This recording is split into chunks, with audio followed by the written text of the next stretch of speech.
Nous nous y sommes rendus, accompagnés des membres de notre parti et du camarade Guy Marius Sagna. On s'est présenté à 16 h devant la porte, on a présenté nos pièces d'identité et aucune entrave n'a été faite sur notre droit légitime élémentaire d'accéder à l'hémicycle. Nous avons pu accéder à l'hémicycle et nous nous sommes installés comme tous les citoyens et nous avons suivi le débat. Ils avaient annoncé 14 questions, que 14 députés devaient poser des questions. Nous avons suivi jusqu'à la 12e question, si je ne m'abuse. J'avoue qu'à partir de la 6e question, moi je m'étais tellement ennuyé que j'avais proposé à la délégation de se retirer. Il nous a été suggéré de rester jusqu'à la fin ou alors l'approche de la fin pour qu'on ne reproche pas d'avoir pas tout écouté et de nous prononcer sur un débat qu'on n'a pas suivi. Et au bout de la 12e question, je ne tenais plus et nous avons préféré quitter l'hémicycle. Et nous avons quitté librement l'hémicycle, nous sommes sortis et nous sommes partis. Évidemment, il y a eu quelques incidents que je vais relater ici et qui n'ont rien à voir avec ce que certains organes de presse ont dit. Je lisais tantôt les titres, je me dis, quelquefois nos journalistes, je ne sais pas d'où ils tiennent leurs informations.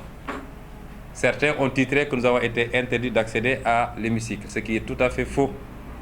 Nous sommes entrés, nous avons passé 2 heures de temps à l'hémicycle et nous avons suivi. Donc là, ceux qui ont écrit que Sonko a été interdit d'entrer dans l'hémicycle n'ont pas eu la bonne information et ils auraient pu au moins vérifier puisque nous sommes très accessibles.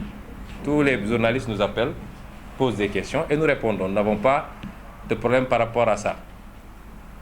L'autre information qui a été donnée et qui n'est pas exacte, c'est que nous avons été chassés de l'hémicycle par des soi-disant militants de l'APR. Ce n'est pas vrai. Les militants de l'APR, je les ai aperçus de très loin. Nous n'avons eu aucun contact direct avec des militants de l'APR. Ils sont restés à distance pour préférer leurs insultes et leurs invectives, mais nous n'avons pas eu de contact avec eux. Nous sommes entrés librement, nous avons suivi pendant 2 heures de temps et nous sommes sortis librement. Je tiens à faire ces précisions-là. Et je crois que le site AZ Actu, qui a quand même filmé certains éléments malgré les difficultés que soulevaient les forces de l'ordre, ont pu poster ces vidéos-là, que les Sénégalais peuvent voir. Nous avons été chassés de là-bas par personne, et même pas par les forces de l'ordre. Nous sommes partis de notre plein gré, et c'est quand nous sommes sortis que les forces de l'ordre, nous n'étions pas sortis pour faire un point de presse devant l'Assemblée nationale. Je tiens à le préciser. Nous sommes sortis, et puisque l'Assemblée avait été barricadée, notre chauffeur était garé de l'autre côté après la station Total.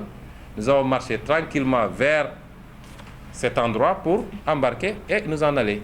Mais c'est vos collègues de la presse qui nous ont suivis en nous demandant nos premières impressions. Et si vous voyez les vidéos, nous nous sommes adressés à la presse tout en marchant. Mais malgré tout, les forces de l'ordre, qui ont été très courtoises, qui ne nous ont ni brutalisés, ni verbalement ni physiquement, nous ont demandé gentiment de ne pas faire d'interview là-bas parce qu'ils ont reçu des instructions. Gentiment, je dis.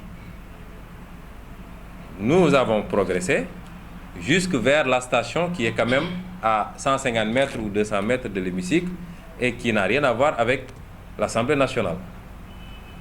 Malgré tout, les forces de l'ordre nous ont retrouvés là-bas avec quelques militants de l'APR qui étaient de l'autre côté et qui s'agitaient.